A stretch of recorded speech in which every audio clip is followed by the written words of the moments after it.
Taylor, do you have any favorite customer stories? Actually, I've got a list as long as my arm, but there's one that comes to mind.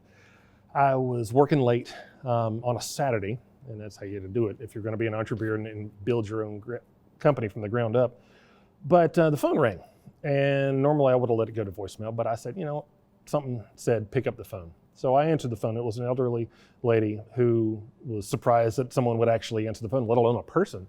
And she began to tell me her story, and I'll shorten it, but she had been suffering from something that the doctors could not diagnose. She was lethargic, she was getting sicker by the day, and to the point where they were, informing next of kin and saying that there was nothing maybe you can do, maybe a liver transplant, but at your age, best prepare for the worst. And so she's telling me this story, and she says, at that point, I started grabbing anything and everything that could change my life to maybe help me. And one of the things that she decided to do was take a stab at changing her laundry detergent and switching over to Charlie soap. And within a couple of weeks, her symptoms went away.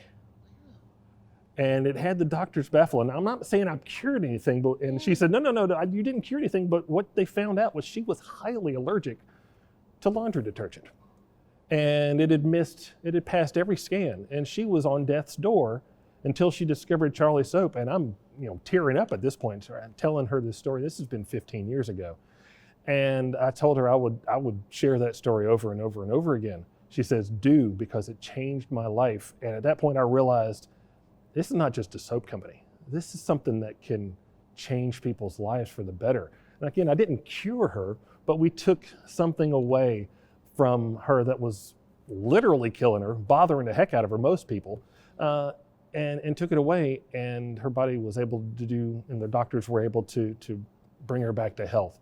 And I was just, it sticks with me to this day to just be the best you can. And you never know who you're going to touch. Wow, that's powerful.